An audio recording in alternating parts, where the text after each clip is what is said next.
Buenos días, por favor, ¿podemos iniciar?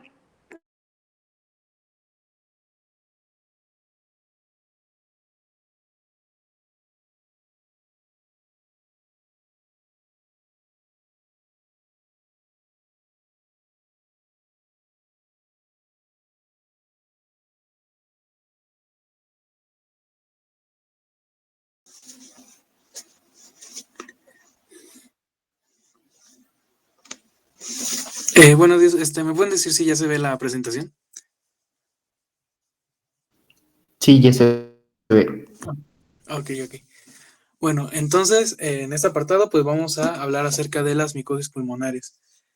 Para empezar, pues vamos a tener una pequeña introducción acerca de qué son las micosis pulmonares.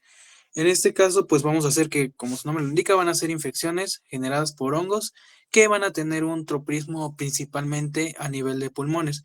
Claro que pues esto no va a ser absoluto porque también pueden llevar a manifestarse en otros sistemas, como lo vamos a ver más adelante, que se pueden manifestar en la piel o en algún otro sistema. Ahora, dentro de esta introducción también tenemos un poco acerca de qué es una pequeña clasificación acerca de los hongos, que los vamos a dividir en dos, en las levaduras o en los hongos filamentosos, que también se les conocen como mohos. Las levaduras, pues por características nos van a decir que son redondas, pero su característica principal es que se van a crecer o se van a reproducir por gemación. Y mientras que en caso contrario, los hongos filamentosos nos dice que estos van a tener unas estructuras tubulares, a las cuales vamos a llamar hifas. Y estos van a crecer mediante ramificaciones y la posterior formación de esporas, que estos van a ser como que sus eh, formas infecciosas. Y tenemos la tercera clasificación, que es una fusión de ambas tipos de formas, que son los hongos dimorfos, que son de los que vamos a hablar con más detalle, porque son los que nos interesan en la parte clínica, que nos dice que estos, al ser dimorfos, tienen la característica de que pues van a crecer como levaduras a temperaturas corporales, pero posteriormente a temperaturas ambientales o dependiendo en el ambiente en el que se encuentren, van a crecer pues como mohos.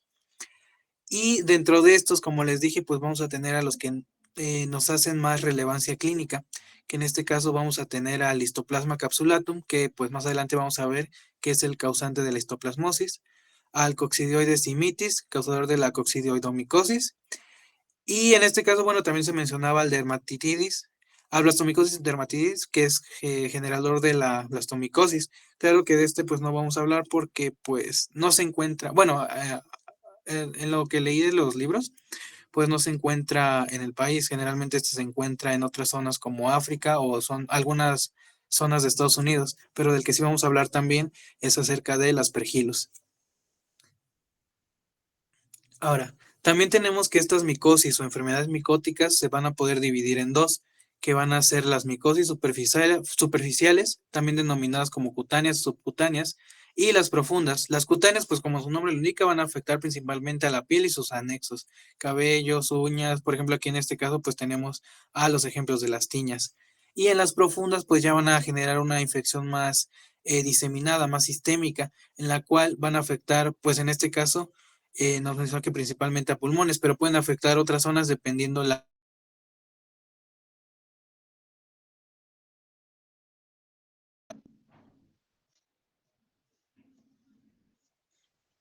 Ahora, también vamos a tener ciertos datos importantes sobre este tipo de, sobre las micosis, que pues son de relevancia más que nada como que para factores que tenemos que determinar al hacer diagnóstico de ese tipo de enfermedades, porque puesto pues, como lo vamos a ver más adelante, pues estas enfermedades no tienen como que características clínicas específicas o algo que nos dé un dato a poder hacer un diagnóstico sobre que la enfermedad está causada por algún tipo de hongo, sino que nos tenemos que enfocar más a factores propios del huésped y también a factores de exposición que tenga pues el paciente. Eh, Aquí pues tenemos que generalmente estas micosis pues van a manifestarse de manera asintomática en la mayoría de pacientes, claro que no tengan factores de riesgo como que tengan algún tipo de inmunocompromiso o alguna enfermedad crónica pulmonar subyacente.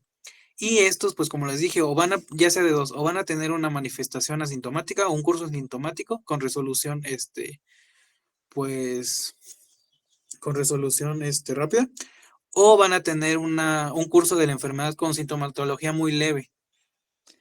Y también tenemos que una cierta parte, una minoría de los pacientes van a presentar una enfermedad pues un cuadro clínico más grave. Pero claro, como les dije anteriormente, pues esto va a depender más de los factores propios del paciente. Porque bueno, aquí lo menciono, pues la respuesta inmunitaria pues es crucial para controlar dichas infecciones y también va a ser crucial va a ser lo que va a determinar el curso de la enfermedad como tal. Bueno, el desenlace que pueda tener. Eh, y algunos de los factores que intervienen más en el desarrollo de infecciones micóticas más graves, más sistémicas, pues son las que tenemos aquí, que son que tengan una exposición más intensa al agente causal. Claro que esto no es en todas, porque como lo vamos a ver ahorita más adelante, hay unos agentes que son muy virulentos, entonces, o muy infecciosos, mejor, y con una exposición pequeña, pues pueden generar manifestaciones. Como les mencioné, de igual manera, pues pacientes que tengan insuficiencias inmunitarias, ya sea, por ejemplo, pacientes con VIH, pacientes, por ejemplo, con alguna enfermedad inmunológica, pacientes, por ejemplo, con diabetes, etcétera. Y también lo que les mencionaba, pacientes con alguna enfermedad crónica progresiva. En este caso, principalmente hablando de micosis pulmonares, pues nos interesan un poquito más pues las enfermedades subyacentes, pero enfocadas a la parte pulmonar. Y también personas lo que les mencionaba, personas con inmunopatías. ¿Todo bien hasta aquí?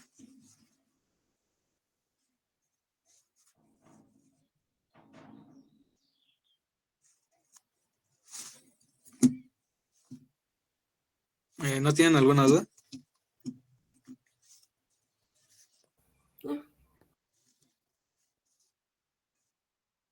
Bueno, entonces seguimos. Bueno, entonces la primera enfermedad micótica acerca de la que vamos a hablar es la coccidioidomicosis, que también tiene pues otros nombres, se le puede denominar con otros nombres, como lo es fiebre del Valle o fiebre de San Joaquín.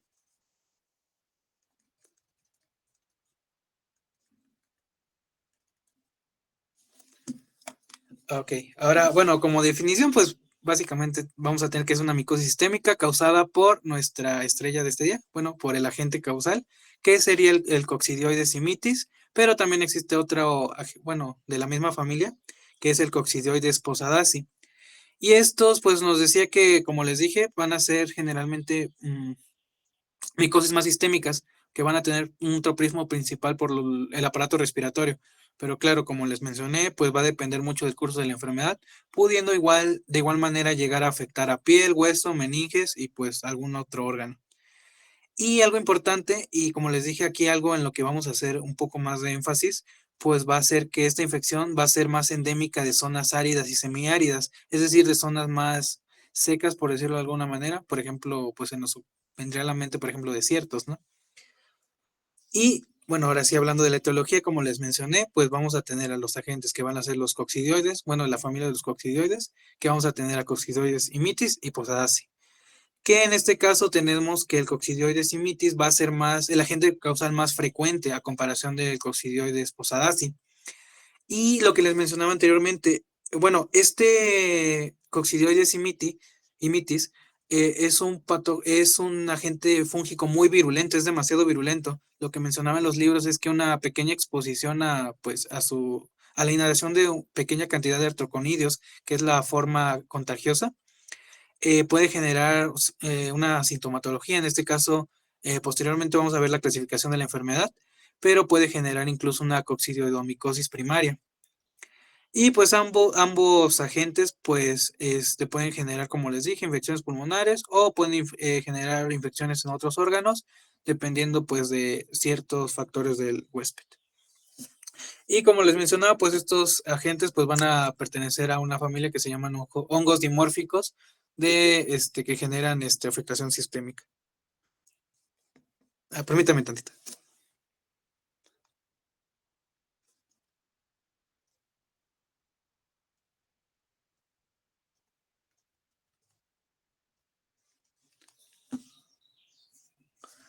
Bueno, ahora lo que les mencionaba, también el reservorio, el lugar donde vamos a encontrar principalmente a estos agentes, pues suelos áridos y desérticos, es decir, zonas secas.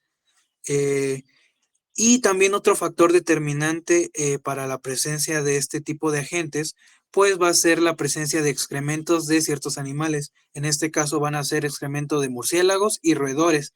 ¿Por qué? Porque esto va a generar o va a permitir su proliferación de mejor manera.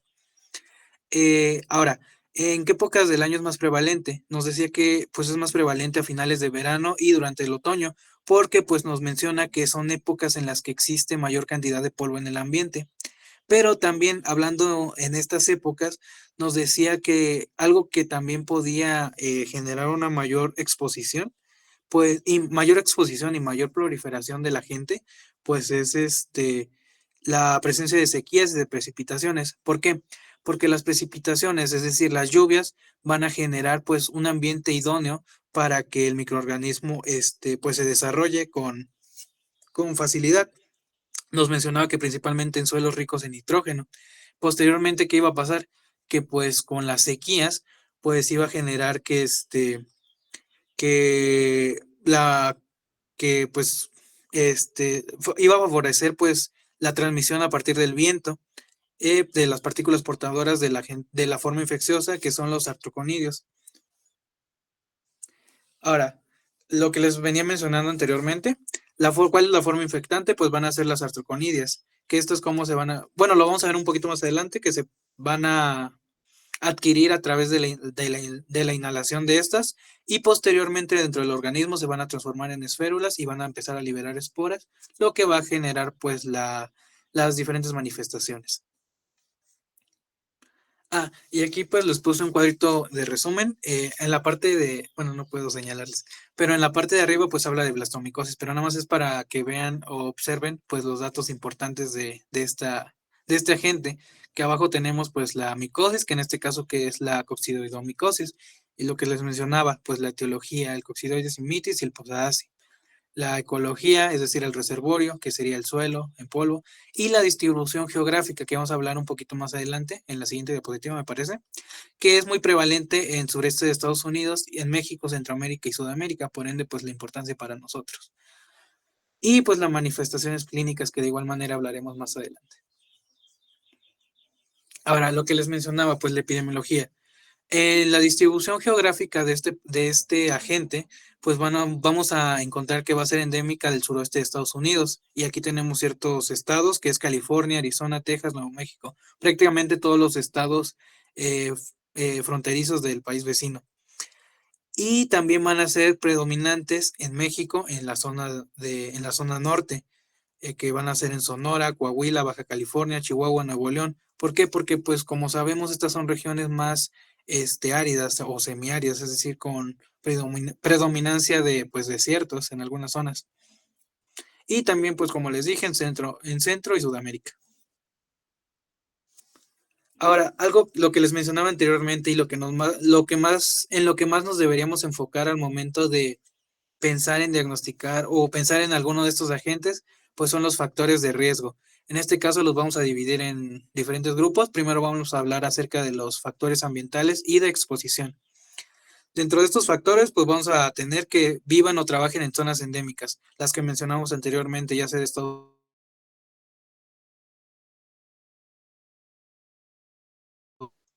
Y también pues tenemos la exposición ocupacional, que serían principalmente en trabajadores como pues se podría decir al aire libre, trabajadores de campo, por ejemplo, los agricultores, los constructores que están muy expuestos a la tierra, al polvo, los mineros porque pues están expuestos a zonas donde existen pues murciélagos y por ende, como les mencioné anteriormente, algunos de los factores que potencian la proliferación de estos agentes pues van a ser precisamente las heces de los murciélagos o incluso de aves que puedan habitar dentro.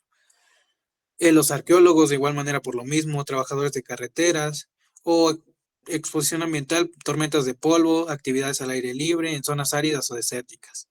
Y también las excavaciones o los movimientos de tierra, por ejemplo en la construcción o en la agricultura.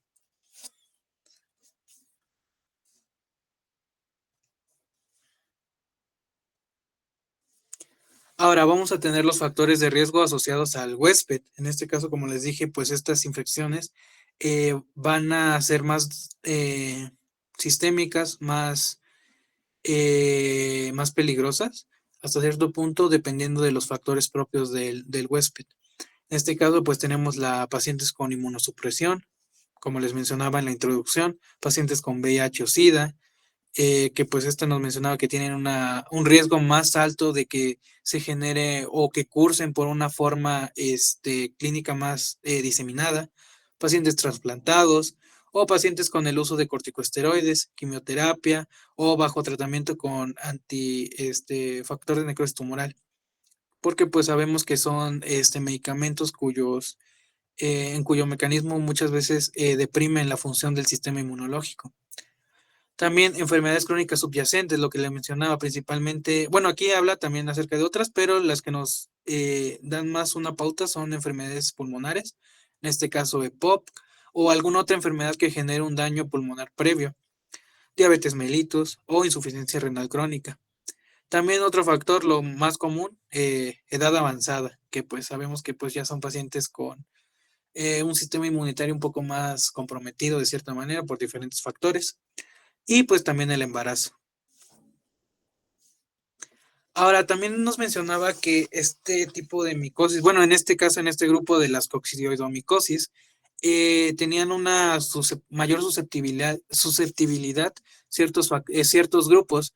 En este caso, pues hablaba más acerca de filipinos, afrodescendientes e hispanoindígenas, porque estos generaban, por alguna cuestión, ya sea genético o algún factor, que se generara que se genera un riesgo de una enfermedad más grave o de contraer una enfermedad más grave o en algunos casos incluso diseminada. Y aquí les puse igual otra tablita, se me olvidó ponerles la bibliografía, pero luego se las pongo. La bibliografía pues son de varios libros, en este caso principalmente del Murray y de otros artículos y otros libros.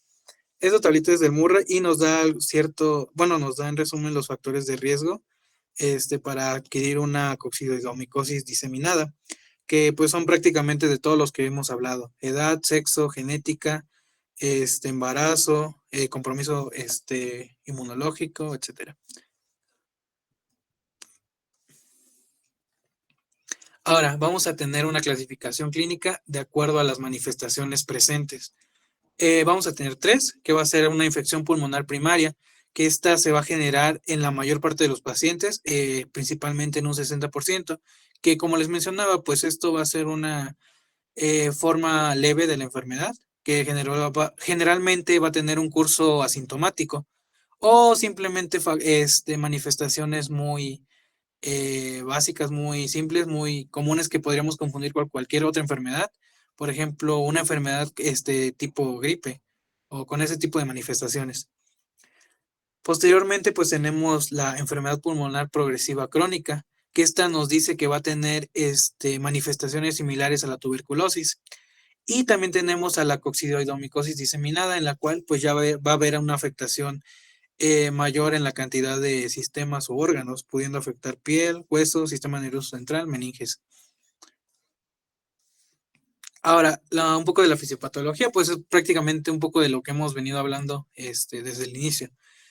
Primero, pues vamos a tener como podemos ver en la imagen o en el esquemita que hice, pues vamos a tener a la inhalación de la forma infecciosa del agente, que van a ser las aracnonidias, que posteriormente, una vez inhaladas, pues obviamente tienen que llegar a nuestro sistema respiratorio. En este caso, en los alvéolos, es donde se va a generar pues la diferenciación en esférulas.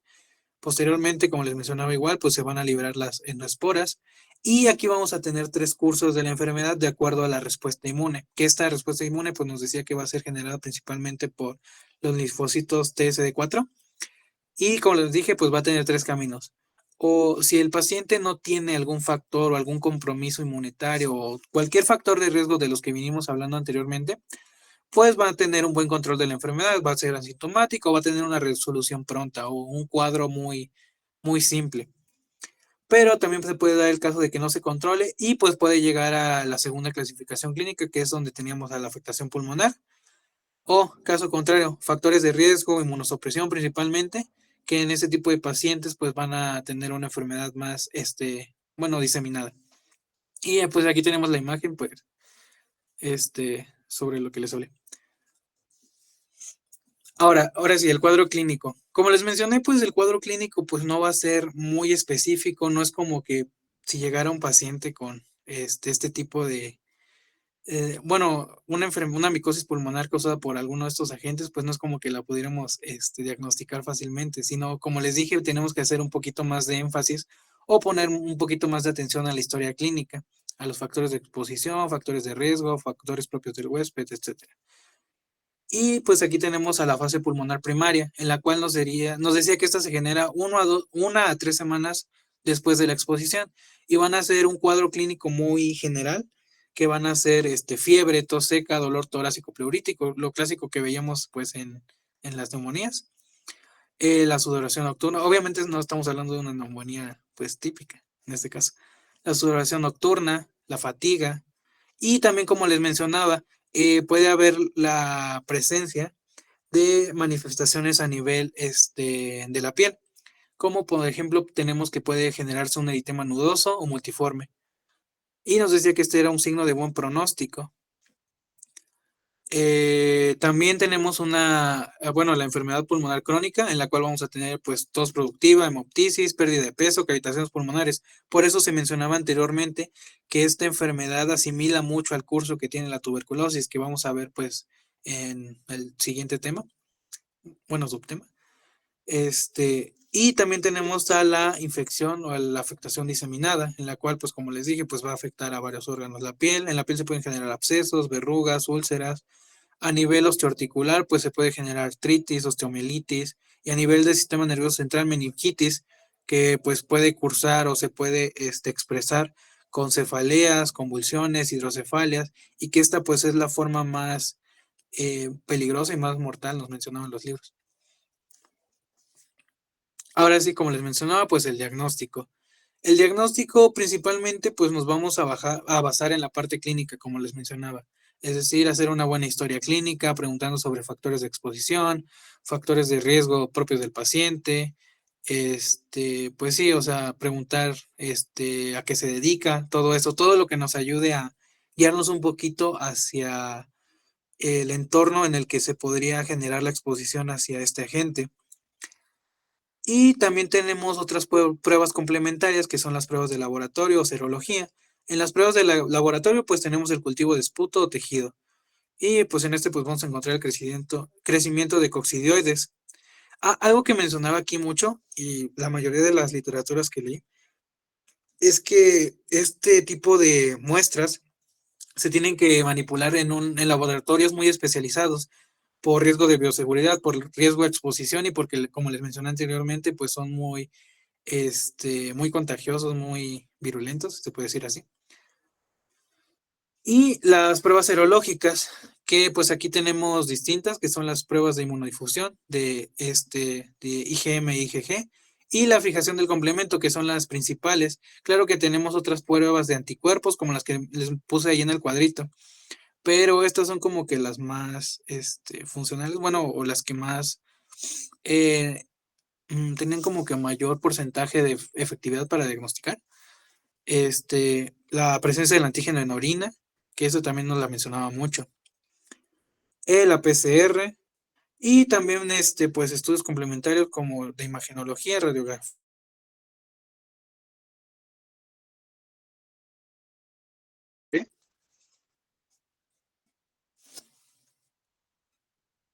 Sí. Ok. Claro que como pues les mencionaba, las pruebas de imagenología pues no nos van a dar como que una orientación hacia la gente o algo así, simplemente van a ser pues un poquito más de lo que hemos venido viendo en las anteriores tipo de infecciones, que van a ser la presencia de nódulos, de infiltraciones, de condensaciones, incluso de ¿cómo se llaman? De cavitaciones. O sea, no son muy no nos van a orientar al diagnóstico, más bien nos dirían que pues efectivamente hay algo a nivel pulmonar, pero pues obviamente esto pues también nos vamos a basar pues en la clínica. Así que pues las pruebas de imagenología pues no nos orientarían mucho hacia el diagnóstico. serían más como para complementar, pues ahora sí como su nombre lo indica. Ahora sí, el tratamiento. Aquí pues van a haber diferentes tratamientos de acuerdo a la clasificación clínica de la enfermedad, lo que venimos viendo anteriormente. Que aquí en una infección pulmonar primaria no complicada, es decir, una infección que curse con síntomas muy generales, por ejemplo, como lo mencionamos anteriormente, con una sintomatología semejante a un cuadro gripal, pues aquí, o que sea sintomática, pues ahí, pues obviamente no se detectaría. Pues aquí generalmente no se va a requerir un tratamiento médico. No, o sea, no requeriríamos el tratamiento con antifúngicos, puesto que el propio sistema inmune, claro, esto hablando de que el paciente no tenga alguna comorbilidad o algún factor de riesgo de los que vinimos hablando anteriormente, pues va a ser autolimitada y pues va a tener una resolución propia por el sistema inmune del paciente. Ahora, que si hay factores de riesgo, como los que mencionamos, embarazo, inmunosupresión, o que haya la presencia o existencia de síntomas graves, pues aquí ya vamos a hacer uso del tratamiento farmacológico. En este caso este, vamos a ayudarnos a partir de la familia de ciertos antimicóticos, en este caso de azoles, que es el fluconazol. Aquí viene la dosis de 400 miligramos vía oral cada 24 horas por 3 a 6 meses. Aquí algo que tenemos que tomar mucho en cuenta es que los tratamientos generalmente son tratamientos muy largos. ¿Esto por qué? Porque, bueno, nos mencionaba principalmente que pues al ser bueno, principalmente tenemos que estas infecciones, como les mencioné, van a ser generadas en pacientes con inmunocompromisos, ¿no? Por ende, al tener pacientes con ese tipo de factores de riesgo, pues los tratamientos tienen que ser prolongados, puesto que podría haber riesgo de recaídas. Además, también algo que nos mencionaba es que los hongos pues tienen un crecimiento más lento debido a su metabolismo. Entonces, los medicamentos pues van a tardar un poquito más en eliminarlos. Además de esto, pues estos medicamentos, principalmente los azoles, fluconazol, variconazol y troconazol, pues son medicamentos fungiestáticos, es decir, que no van a acabar con los hongos, no van a acabar con los agentes, sino que más bien van a impedir su crecimiento. Por ende, necesitamos de la ayuda del sistema inmunitario y por ende, pues tardan un poquito más. Y pues también intervenían otro tipo de factores, como pues la penetración del fármaco, o que la infección, pues como lo vimos, hay infecciones diseminadas, pues van a ser infecciones que al afectar a más órganos, pues requieren tratamientos más prolongados para pues acabar bueno, para detener su crecimiento y acabar como tal con la infección. Lo que les mencionaba igual, de acuerdo a la clasificación clínica, en la enfermedad pulmonar crónica progresiva, pues aquí vamos a poder usar de igual manera, hacer uso de la familia de los azoles, el itraconazol, 200 miligramos vía oral cada 12 horas por 12 a 18 meses. Como vemos, igual es un tratamiento muy prolongado. Y podemos hacer alternativas, prácticamente todos podemos hacer alternativas de otros azoles, ya sea fluconazol, itraconazol, el que queramos. Aquí lo único que cambia el tratamiento, bueno, a excepción de pues de la cantidad de miligramos que se van a recetar o de la dosis, ya es en casos graves o diseminados, en el cual ya podemos hacer uso de la anfotericina B. Claro que esta anfotericina B posteriormente se va a acompañar de algún otro antimicótico, en este caso, como les dije, de la familia de los azoles, fluconazol o itraconazol. Y pues ahí tenemos pues las dosis. Aquí, por ejemplo, algo importante en la meningitis por coccidioides, ahí tenemos que el tratamiento es con fluconazol, 400 a 1200 miligramos vía oral por día, y aquí nos mencionaba que era pues de por vida, o sea que no se tenía que suspender el fármaco. Casos que vamos a ver igual posteriormente, por ejemplo, en el caso de aspergilo, si no me equivoco, en donde pacientes con VIH igual llevan tratamientos de por vida, con antimicóticos, por el riesgo de recaídas o de reinfección. ¿Alguna duda hasta aquí? No, mam. Ok. Bueno, entonces vamos a hablar sobre pues la otra enfermedad, nuestro próximo agente. Bueno, la enfermedad, la histoplasmosis. De igual manera, vamos a tener que pues es una infección sistémica causada por un hongo dimorfo, bueno, perteneciente a la familia de los dimorfos, que en este caso tenemos al histoplasma capsulatum. Como de igual manera vimos anteriormente, pues este hongo igual se va a adquirir por inhalación. En este caso, su forma infecciosa son las microconidias, que de igual manera van a estar presentes en suelos contaminados con excremento de aves y de murciélagos.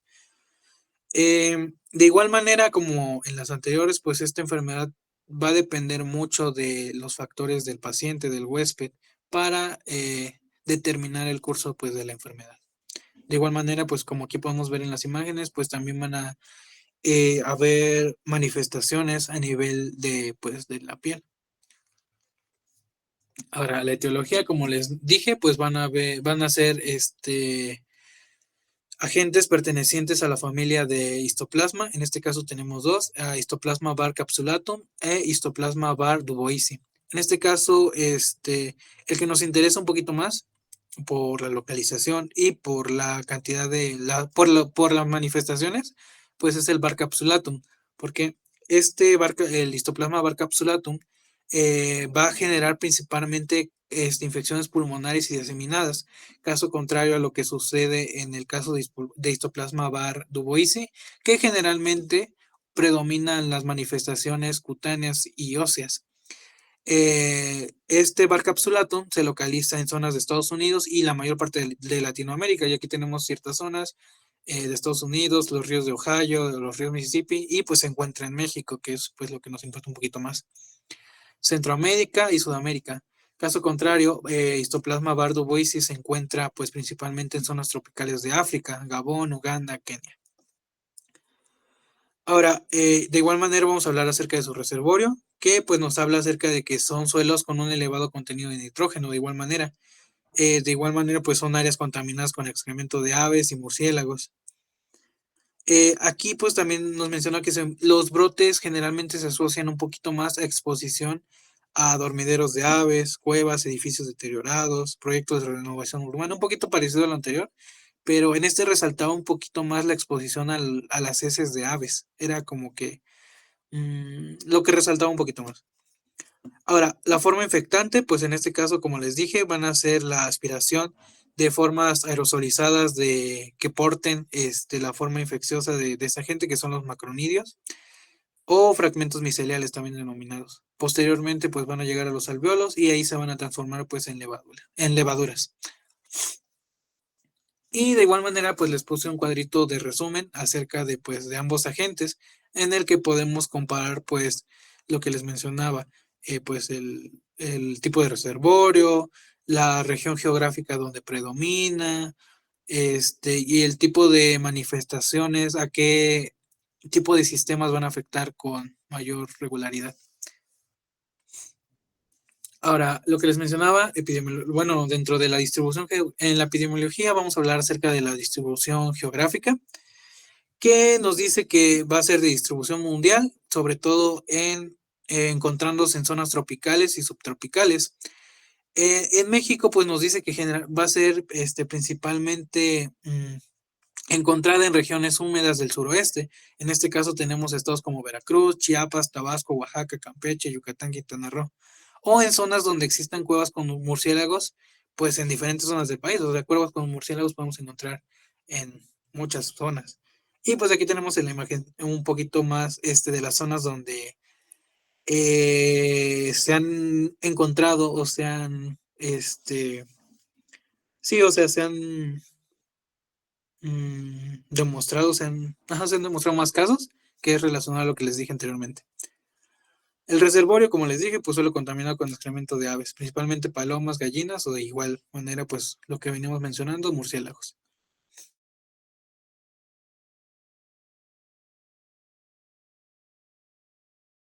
Aquí no es como que se pueda infectar al estar en exposición a otro paciente que tenga la enfermedad, sino que es únicamente por inhalación de las micronidias. Y como les dije, en lo que más tenemos que hacer énfasis, pues es en esto, precisamente en los factores ambientales y de exposición. Pues aquí, pues de igual manera, pues tenemos que van a ser en personas que trabajen en zonas endémicas de estas regiones que mencionamos anteriormente.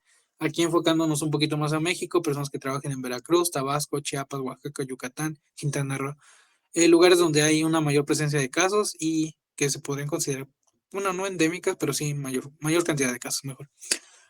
Y la exposición ocupacional, de igual manera, pues aquí tenemos a los agricultores y a los avicultores, que son pues los que tienen mayor exposición pues a este tipo de aves, como son las gallinas, por ejemplo. Y los trabajadores de construcción, exploradores de cuevas, militares, en este caso también se mencionaban. Y exposición ambiental, o sea que nos encontremos en lugares donde sea más fácil la exposición, cuevas con murciélagos, gallineros o palomares, excavaciones, o donde existe un contacto estrecho con excremento de aves excremento de aves o de murciélagos. De igual manera, pues tenemos prácticamente los mismos factores de riesgo asociados al huésped, que son la inmunosupresión, lo que venimos mencionando igual anteriormente, SIDA, trasplantados, bueno, pacientes con VIH, trasplantados, uso de corticoides, quimioterapia, etcétera. Pacientes con enfermedades crónicas, en este caso, pues de igual manera tenemos el EPOC, la diabetes, etcétera. Principalmente aquí igual nos mencionaba que va a afectar a los extremos de la vida, es decir, a lactantes y a adultos mayores y pacientes con desnutrición. Y pues también tenemos de igual manera la clasificación clínica, en la cual pues tenemos que se va a dividir de igual manera en 3, que pues va a ser la histoplasmosis pulmonar primaria, de igual manera que como en el caso anterior, pues vamos a ver vamos a tener un curso leve de la enfermedad, pudiendo cursar de manera asintomática o con un cuadro gripal. La histoplasmosis pulmonar crónica, que de igual manera va a ser similar o va a tener manifestaciones similares a la de la tuberculosis, de igual manera presentando en imágenes radiológicas pudiendo ver las cavitaciones, como podemos ver en la imagen de la derecha, donde está la flechita, pues ahí tenemos una cavitación, que como sabemos, pues son zonas de destrucción del parénquima pulmonar, que se distingue fácilmente porque son zonas circulares, que tienen pues, son radiolúcidas, que tienen una pared pues delgada. También a la histoplasmosis diseminada progresiva, que pues esta igual va a ser un curso más mortal, letal de la enfermedad, pudiendo afectar a piel, hígado, vaso, médula ósea y sistema nervioso central. De igual manera, pues tenemos a la fisiopatología. Estas imágenes me gustan mucho porque representan muy bien los factores pues de exposición y cómo es el curso, pues, bueno, la forma de adquisición de la enfermedad. Estos son retomados del libro de Murray de microbiología. Pues aquí tenemos, como les dije, pues va a ser a partir de la inhalación de las formas contagiosas de la enfermedad, las micronidias. De igual manera, pues vamos a tener que van a llegar o van a afectar a nivel del sistema respiratorio, llegando a los alvéolos y generando su diferenciación en levaduras, con la posterior fagocitosis por macrófagos alveolares. Y pues de igual manera tenemos pues varios caminos, que el hongo sobreviva dentro del fagolisosoma, porque son ácidos resistentes, que haya una diseminación hematógena y a órganos del sistema retículo endotelial. En este caso, pues sabemos que son órganos como el hígado, vaso, médula ósea, ganglios. Y pues algo que también pues venimos mencionando anteriormente, que pues la respuesta inmune celular pues va a ser la que va a determinar totalmente el curso de la enfermedad y pues la gravedad de la sintomatología que expresa nuestro paciente. Ahora, el cuadro clínico de igual manera pues lo vamos a clasificar de acuerdo a lo que vimos anteriormente, a la clasificación clínica, valga la redundancia. Pues vamos a tener a la infección pulmonar aguda primaria, en la cual pues vamos a tener, como se mencionó anteriormente, pues vamos a tener fiebre, tos seca productiva, dolor torácico, malestar general, adenopatías ciliares y mediastínicas. Y pues de igual manera que como lo vimos con el coccidioides, con la coccidioidomicosis, pues tenemos la presencia de la afectación a nivel de la piel, pudiendo pues, presentar eritema nudoso o multiforme. Tenemos de igual manera a la presentación pulmonar crónica. Principalmente, como les mencionaba, esta va a ser o se va a presentar en pacientes con enfermedades pulmonares subyacentes o que tengan daño pulmonar previo. ¿Y cómo se va a manifestar? Pues prácticamente igual. Por eso les digo que pues prácticamente el cuadro clínico no nos ayuda mucho. Va a ser todo persistente, hemoptisis, pérdida de peso, sudoración nocturna, cavitaciones pulmonares. De igual manera, pues vemos que son síntomas muy parecidos a coccidioidomicosis y pues de igual manera similar a tuberculosis, como lo vamos a ver más adelante. Y también que tengamos una enfermedad diseminada, que pues va a caracterizarse por fiebre prolongada, pérdida de peso, hepatosplenomegalia, porque como lo dijimos, al ser fagocitadas estas partículas por los macrófagos, pues va a haber una diseminación hematógena principalmente a órganos del sistema reticuloendotelial. Y también vamos a tener pancitopenia, afectación de la médula ósea, por afectación de la médula ósea, lesiones cutáneas y mucosas, de igual manera, y la afectación del sistema nervioso central, que pues esto ya son afectaciones muy difíciles de tratar y muy peligrosas para el paciente con muy poco pronóstico de supervivencia. Y pues tenemos la forma en la que vamos a hacer el diagnóstico. De igual manera, pues como les vengo diciendo, vamos a hacer mucho uso de pues la historia clínica, factores de riesgo, factores de exposición, a lo que se dedica, pues todo eso. Es de lo que más nos debemos apoyar en estos, bueno, o sea, es lo que más siempre se nos ha dicho que pues la historia clínica nos va a dar un 80% de veces del diagnóstico, pero pues en estos casos yo sentiría que, o diría que es un poquito más ponerle un poco más de énfasis a esos factores. Y pues laboratorios de igual manera, vamos a hacer cultivos de médula ósea, de sangre o de esputo. Y de igual manera, este agente, pues de igual manera se tiene que manejar en cabina, en lugares pues especializados por el riesgo de bioseguridad debido a la exposición que puedan tener pues las personas.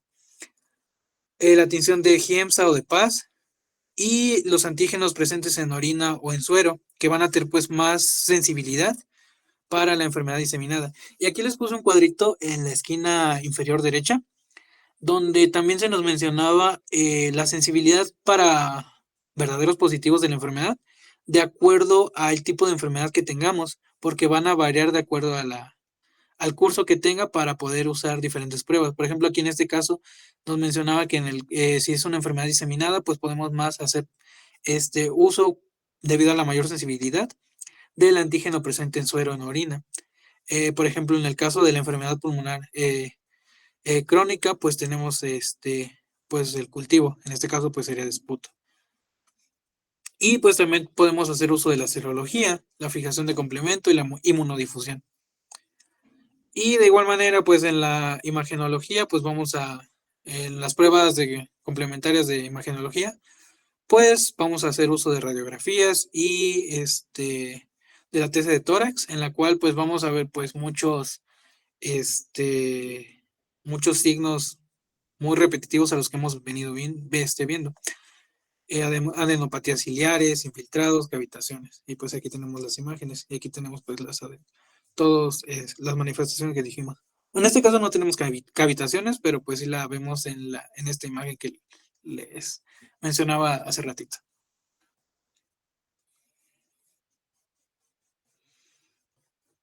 Y aquí pues esta imagen me interesó, la saqué de un artículo que nos decía acerca de la evolución radiológica de un paciente con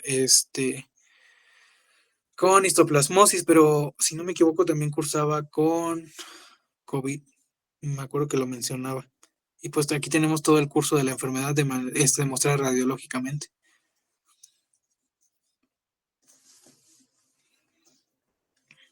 Ahora, finalmente pues llegamos al tratamiento, en el cual pues de igual manera lo vamos a dividir, pero pues básicamente tanto como vimos en coccidioidomicosis y en este caso en histoplasmosis, pues vamos a tener que vamos a hacer uso de antimicóticos, principalmente de la familia de los azoles, lo que les venía mencionando, itraconazol, fluconazol.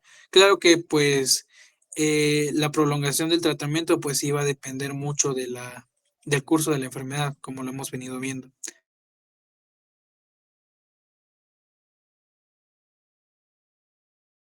Vamos a tener que generalmente, en mayoría de los casos, si no hablamos de pacientes con factores de riesgo, va a ser una enfermedad autolimitada, en la cual, obviamente, si es asintomática, pues no vamos a saber.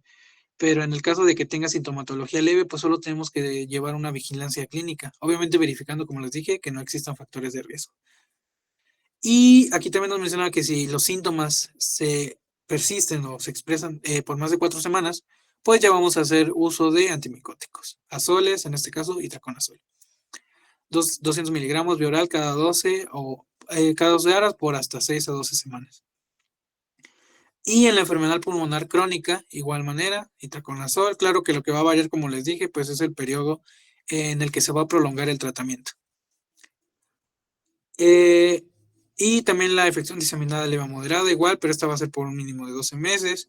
Ya, como les dije, ya en las formas más diseminadas, más graves, o por ejemplo aquí en este caso, pues como lo pone, es en la afectación del sistema nervioso central, pues ya vamos a hacer uso de un poco de fármacos más, un poquito más agresivos, como es el caso de la anfotericina B, que pues esta, pues es de uso intrahospitalario porque pues es, por una aplicación IV.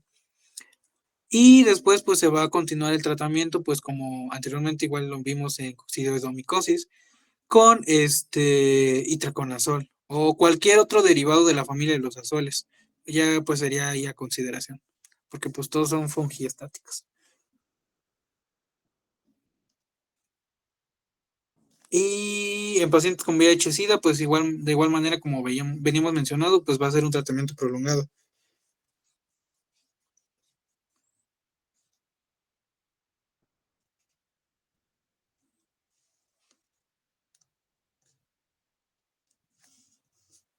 ¿Tienen alguna duda hasta aquí? No, ma, todo bien. Gracias. Ya nada más chequen ahí los signos radiológicos, que tal vez ahorita no los comente su compañero, no lo sé, pero vean, se los va a compartir bueno, no sé si ya se los haya compartido su compañero Antonio. ¿Sale? Son Ya se los los dos compartí, signos como doctor. característicos después de las cavernas que nos comentaba su compañero que dejan las micosis. Muchas veces esas cavernas, ya sean por tuberculosis o por cualquier otra situación que se hayan creado, esa destrucción del tejido pulmonar, se llenan con todos estos hongos que hemos estado comentando y llegan a formar una especie de círculo o una rueda de todas esas hifas y nos dan unos signos radiológicos, sobre todo apreciados por tomografía, que delimitan bien la zona afectada por ejemplo, algún aspergiloma o algún otro tipo de hongo, pero el aspergiloma es uno de los muy comunes. Ah, bueno, ahí tienes. Sí, los puse en aspergilos. Ah, bueno, entonces ahorita las conocemos. Bueno, denme tantito chance, ahorita regreso. Sí.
Bueno, ya continuando con pues el último hongo o la última enfermedad micótica acerca de la que vamos a hablar, pues es sobre la aspergilosis. Pues de igual manera de inicio, pues vamos a tener que es una enfermedad, una micosis causada por hongos del género Aspergillus. Aquí, pues, en el caso de Aspergillus es, bueno, es una familia con mucho, bueno, más variada. Son alrededor de 19, ¿cómo se le dice? 19, mm,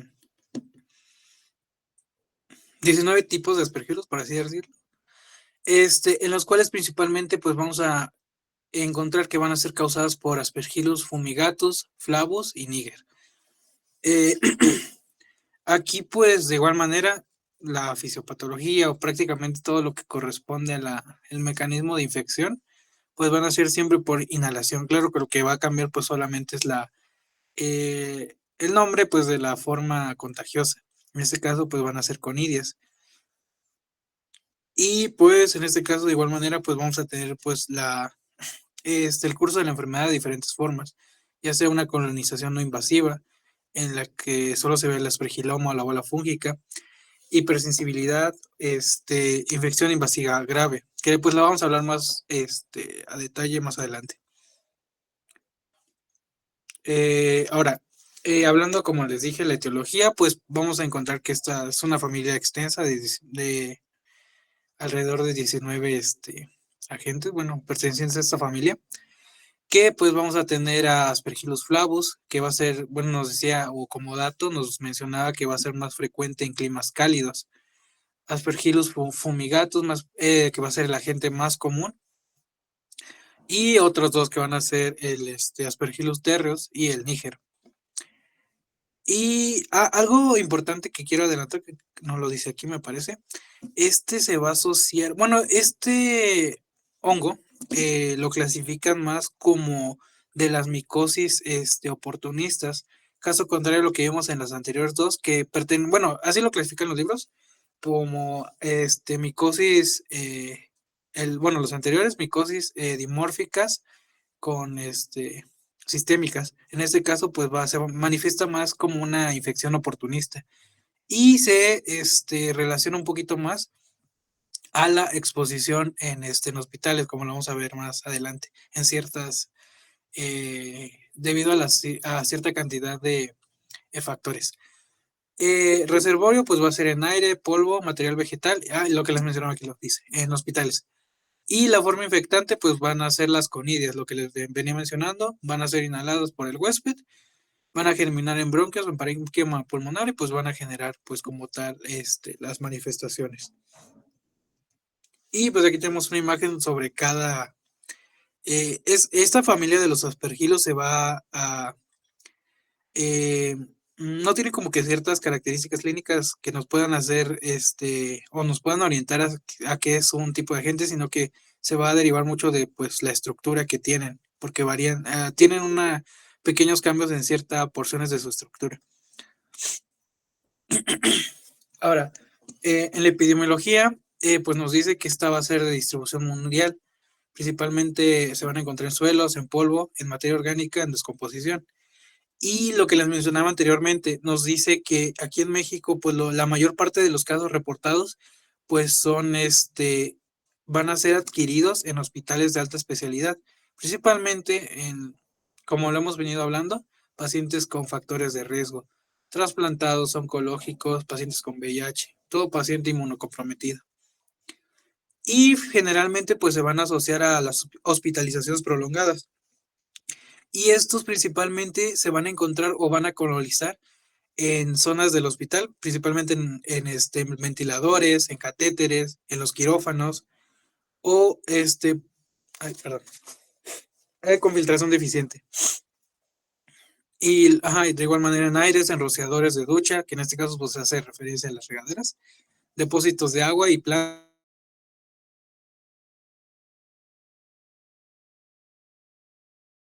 Los factores de igual manera, lo que vamos a hacer mucho énfasis, pues son los factores ambientales y de exposición.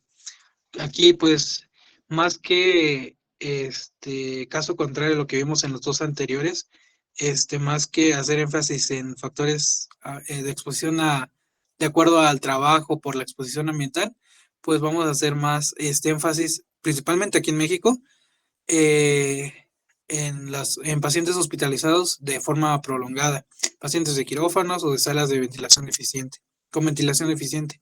Claro que pues también vamos a tener la exposición ambiental en exposición a polvos, a granos o en lugares de construcción, por ejemplo. De igual manera, pues factores del huésped, pues van a depender o van a determinar el tipo de reacción que pueda presentar el paciente. Y pues por ende el desenlace de la infección. Y pues es un poco más de lo que hemos venido hablando, pues van a ser pacientes con inmunosupresión principalmente. Por ejemplo, aquí nos menciona con neutropenia prolongada, pacientes trasplantados con médula ósea u órganos sólidos. Aquí pues obviamente pues al hablar acerca de pacientes trasplantados, pues más que por el mero trasplante es por el uso de ciertos medicamentos inmunomoduladores, pues que están bajo el tratamiento de estos pacientes. El uso de corticoides o inmunosupresores, que de igual manera, pues como los mencioné anteriormente, pues van a ser fármacos que dentro de sus mecanismos de acción, pues van a tener también, pues, deprimir la función del sistema inmune. Enfermedades pulmonares crónicas, en este caso, pues, enfermedades subyacentes ya, como lo venimos mencionando, tuberculosis, bronquiectasia, EPOC, fibrosis pulmonar, cualquier enfermedad pulmonar ya subyacente, pues es un factor de riesgo. Asma o fibrosis quística, aquí va a tener más riesgo de una presentación clínica, que vamos a ver más adelante, y la edad avanzada y la malnutrición. Lo que les mencionaba, el asma y la fibrosis quística, pues pacientes con este tipo de enfermedades, pues van a tener más riesgo de contraer una aspergilosis broncopulmonar alérgica. Aquí, pues esta nos decía que se va a caracterizar por asma, infiltrados pulmonares. Bueno, lo vamos a ver más adelante en la clasificación, en las manifestaciones. Dentro de la clasificación clínica, aparte de la aspergilosis broncopulmonar alérgica, pues también vamos a tener a la aspergiloma o bola fúngica, que esta va a ser en la colonización de cavidades pulmonares previas, por ejemplo, en pacientes con enfermedades subyacentes, tuberculosis, bronquiectasia, etc. La aspergilosis pulmonar invasiva, que va a ser una infección más grave, principalmente encontrándose que se desarrolla en pacientes con inmunocompromiso. Y la aspergilosis diseminada, que pues esta de igual manera pues va a afectar a una gran cantidad de órganos, sistema nervioso central, piel, riñones, hígado, corazón. Ahora, dentro de la fisiopatología, pues vamos a tener lo que veníamos mencionando anteriormente, que van a ser la inhalación de la forma contagiosa, las conidias, que van a llegar a vías aéreas bajas. Y pues aquí, pues el desenlace de la enfermedad, pues de igual manera, pues va a depender mucho del sistema inmune.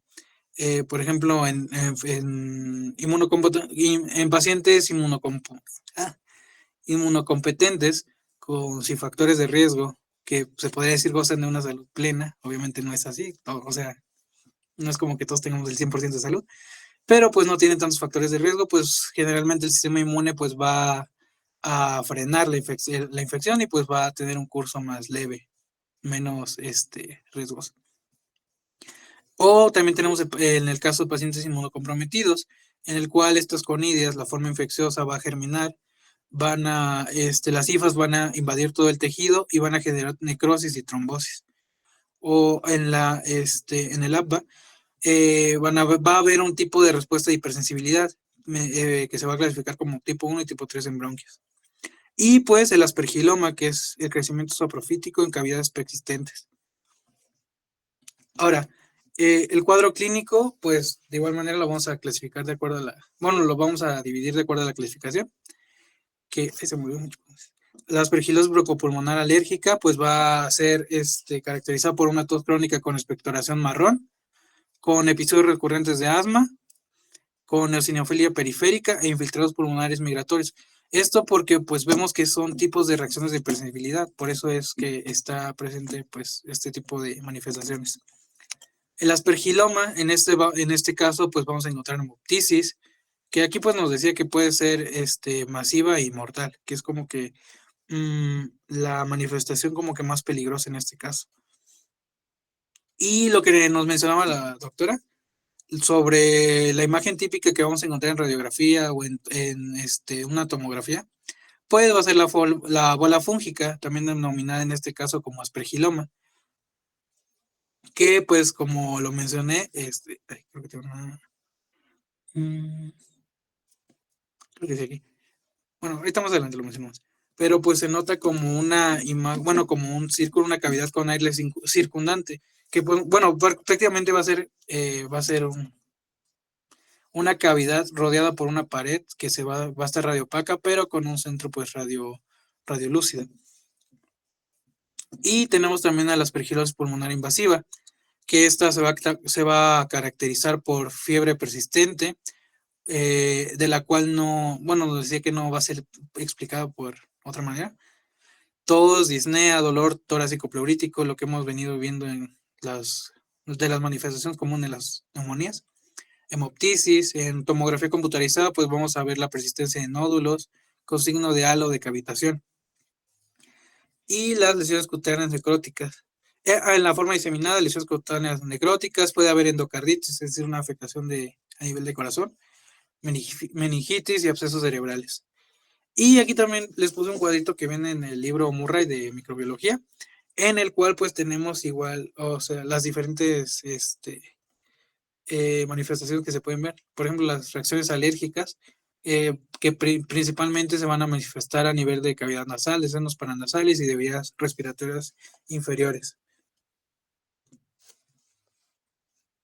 Ahora,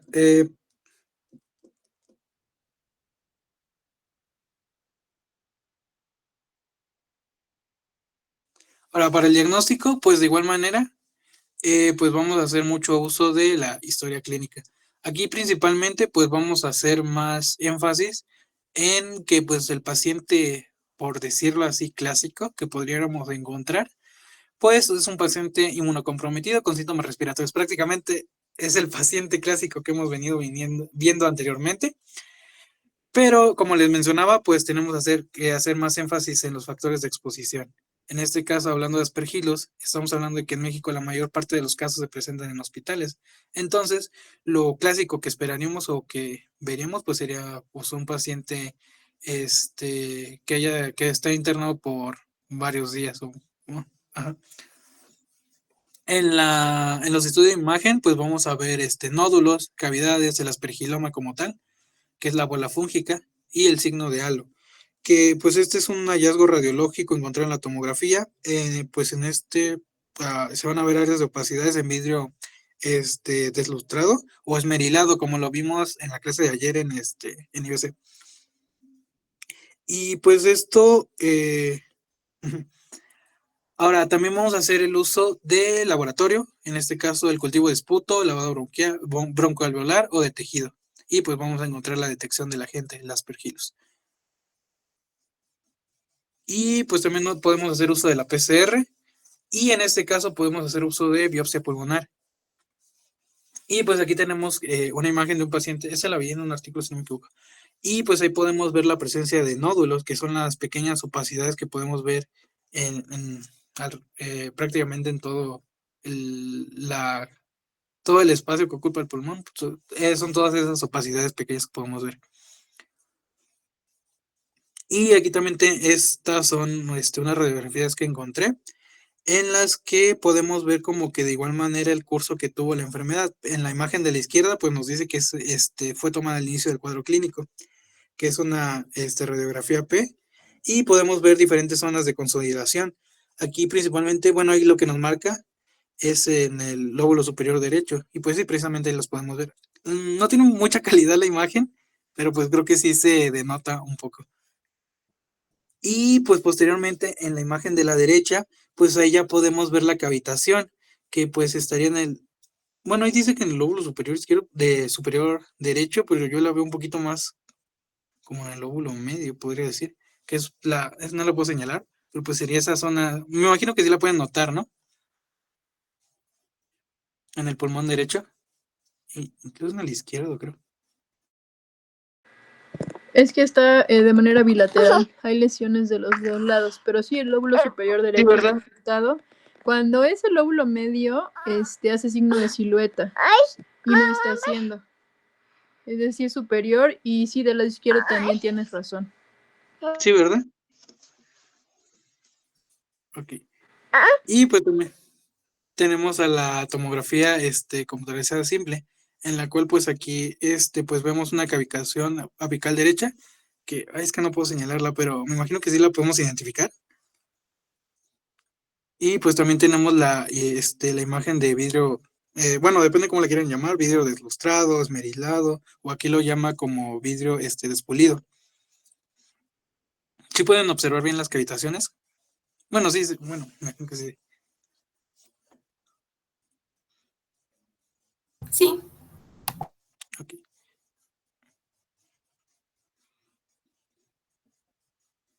Y aquí lo que les mencionaba, el signo de halo invertido, que pues como les mencionaba, pues son áreas de opacidad en vidrio deslustrado, esmerilado. Y pues ahí lo podemos observar de mejor manera. Y pues también vemos pues las cavitaciones ahí. Y finalmente pues tenemos pues el tratamiento. El tratamiento pues igual como lo vinimos viendo anteriormente, pues se va a dividir pues de acuerdo a la clasificación clínica, a la sintomatología presentada. Y en este caso algo que va a cambiar es que pues aquí por ejemplo en la aspergilosis broncopulmonar alérgica pues podemos hacer caso de corticosteroides, en este caso prednisona, porque pues estamos hablando de una enfermedad pues que cursa por alergia. Y nos dice que la dosis va a ser de 0.5 miligramos kilogramos día por 2 semanas. Claro que estos tipos de fármacos pues se tienen que usar con mucho cuidado, como sabemos, porque por ejemplo aquí como les menciono, pues debe tener un descenso progresivo de la suplementación de este fármaco. Y también vamos a hacer uso pues, de la familia de los azoles, como hemos venido viendo anteriormente, del itraconazol principalmente. Aquí nos mencionaba que es un tratamiento pues por 16 semanas, lo correspondiente a 4 meses. Del aspergiloma, en este caso, en el caso del aspergiloma, pues ya tenemos un tratamiento quirúrgico. Esto dependiendo pues si la hemoptisis es masiva, porque como lo mencionamos anteriormente, pues en este caso pues lo demarcaba un poquito más de que la hemoptisis puede ser incluso mortal. Y en caso de que pues no sea quirúrgico, pues podemos hacer el simple uso de antimicóticos, itraconazol de igual manera. Claro que como les mencionaba, pues el uso de azoles pues varía un poquito de acuerdo a la elección por parte del médico, me imagino. Bueno, o así lo mencionamos bien. Ahora, en el caso de la aspergilosis pulmonar invasiva, pues aquí ya mencionaba acerca del uso del variconazol, que pues ahí de igual manera tenemos la dosis. Y nos mencionaba que pues este tratamiento pues va a tener una duración de alrededor de 6 a 12 semanas. Y pues de aquí pues tenemos que valorar pues el curso o la evolución posterior al tratamiento para puede seguir con las medidas. Pero de igual manera, si no hay voriconazol, pues podemos hacer uso de otros fármacos como el isavuconazol o el liposomal, la anfotericina.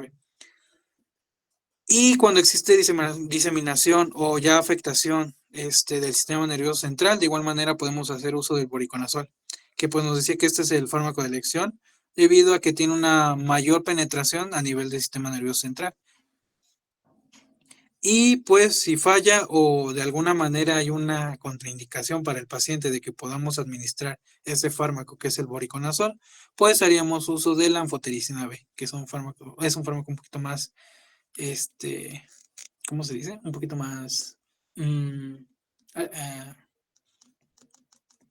agresivo. Y pues sería todo de micosis. No sé si tienen alguna duda que haya quedado de cualquiera de las micosis. ¿Alguna duda, chicos? No, doctora.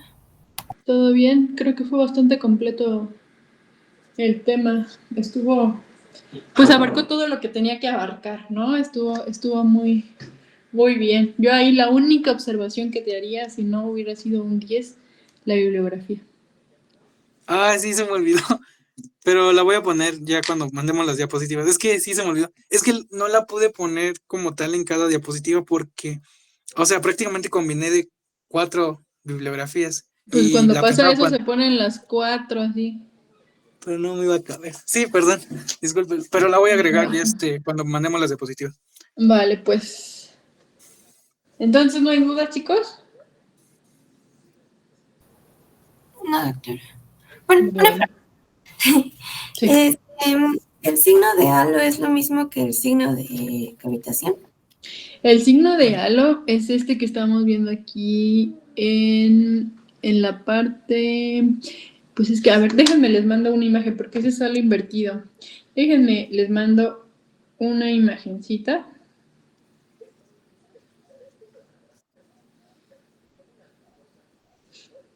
Y ya lo ven y lo explicamos.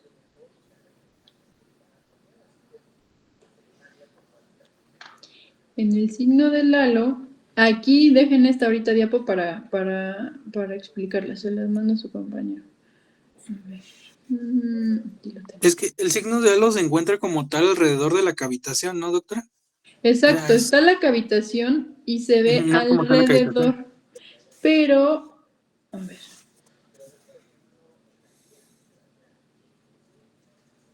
A ver, ahí está la imagen.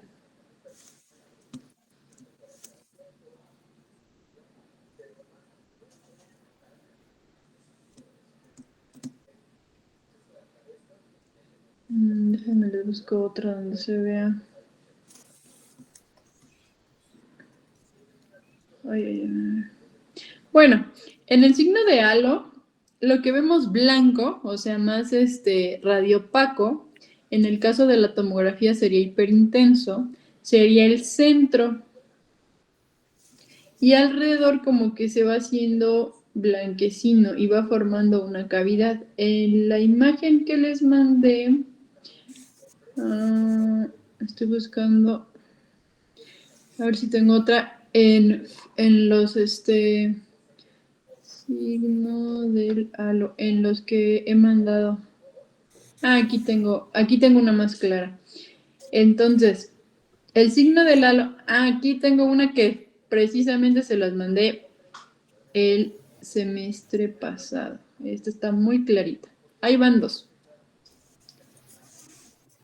En el signo del halo es la primera imagen donde se ven unas como cositas o puntitos rojos. Ahorita que se los mande su compañero me dicen para explicarlo.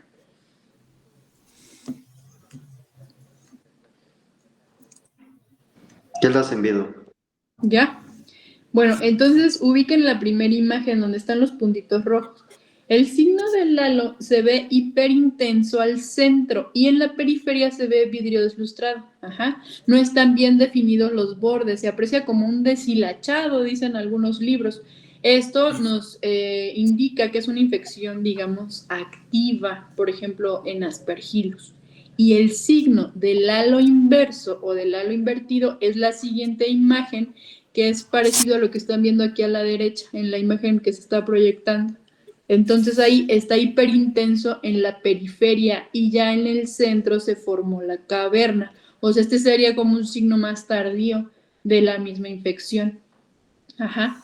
Ya es una, por ejemplo, en una enfermedad granulomatosa o puede ser también una fase de una neoplasia, una fase inicial de una neoplasia, también así se ven.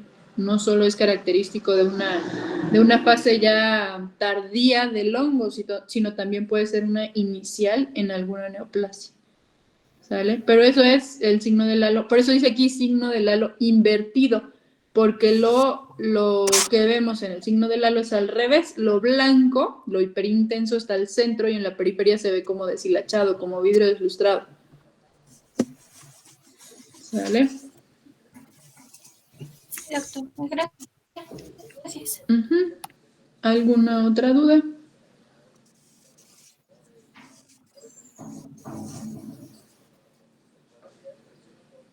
Y el signo de buey es el aspergiloma, que ya está en una caverna, el de ojo de buey.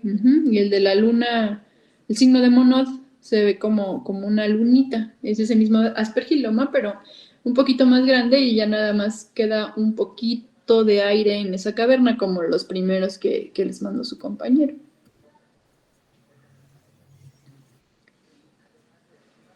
¿Alguna otra duda, chicos? Ya quedó todo claro. Estos temas, ¿Puede son mucho de repetir el sospechar. signo? ¿Mande? ¿Puede volver a repetir el signo de buey, por favor? Ah, bueno, les mandé otras imágenes que fueron como las primeras que mandó su compañero Antonio. En la primer diapo que les mandó, la primerita imagen, hay una flecha verde, no sé si las hayan visto. Ahí se ve una caverna.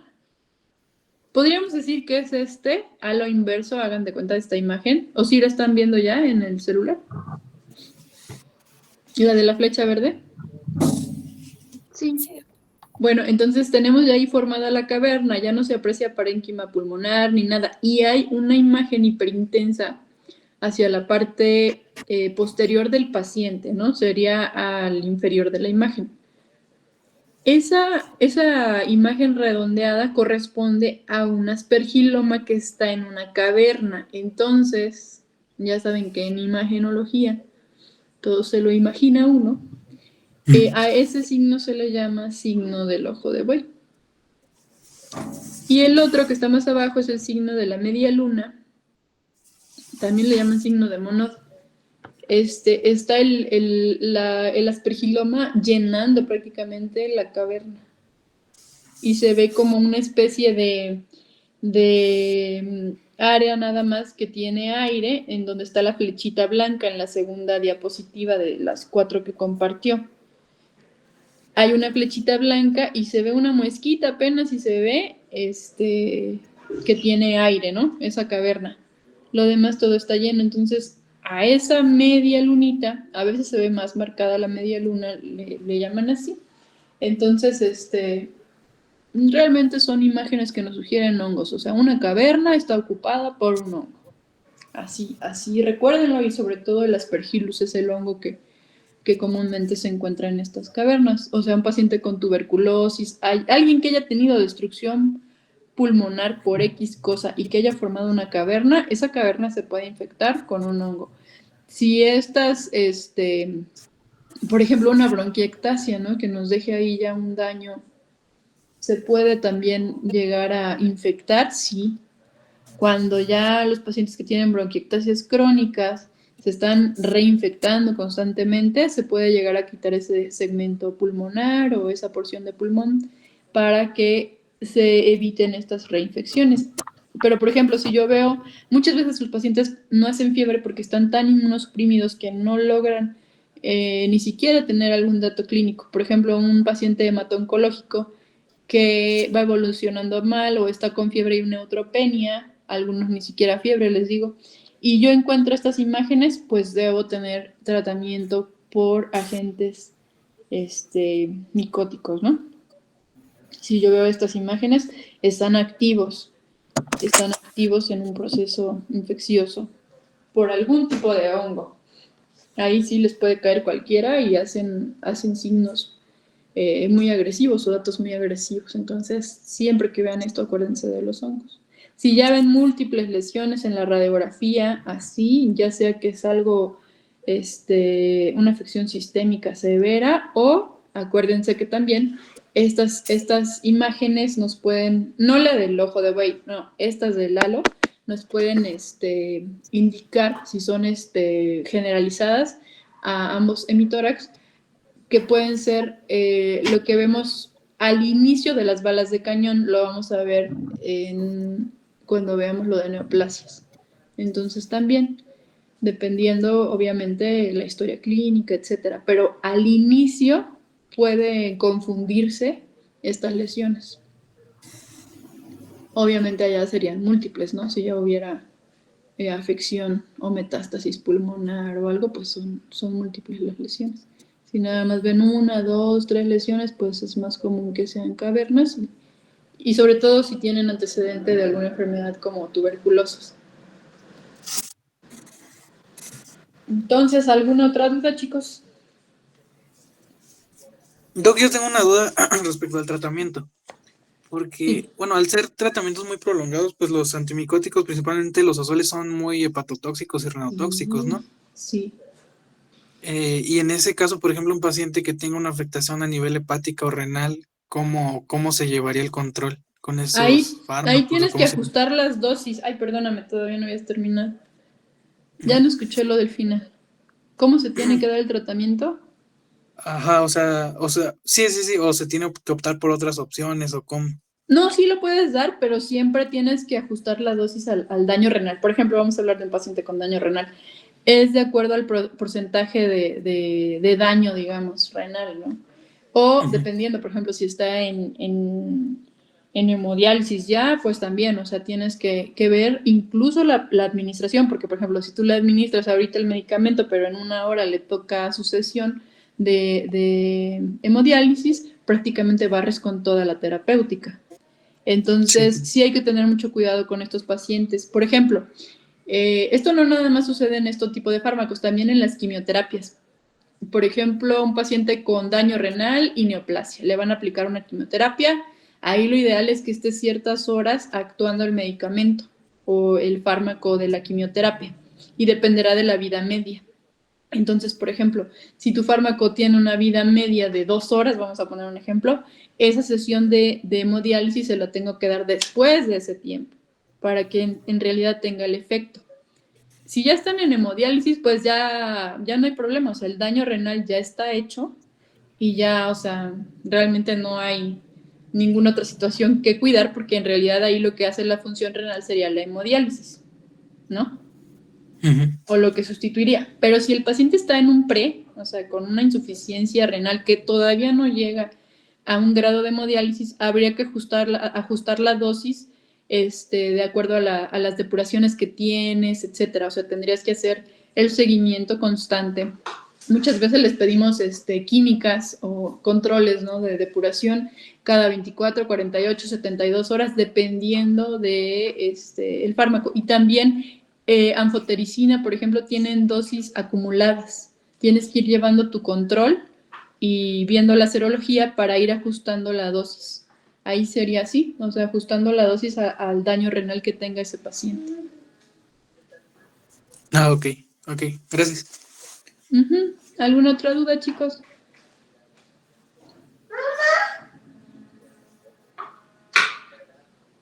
No, doctora. ¿Todo bien entonces?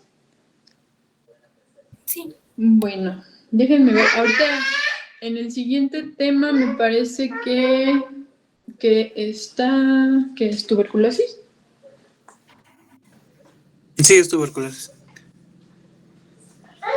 Yo nada más tengo aquí una duda.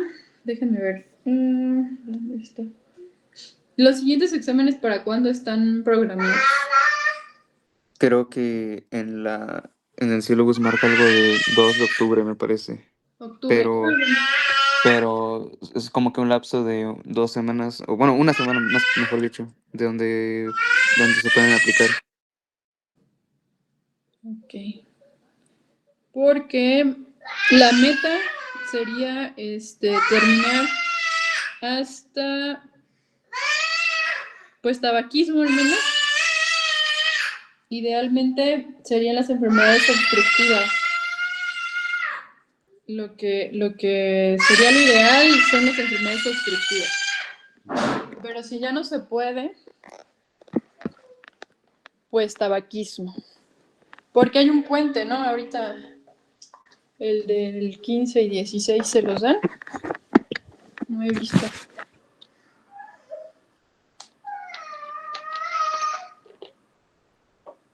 ¿Les dan el 15? A ver, deje checo, Doc.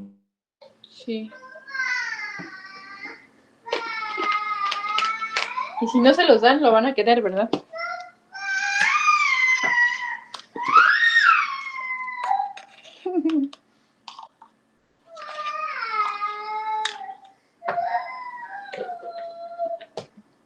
Creo que nada más está marcado el martes, que nos lo El dan. 16, ¿verdad?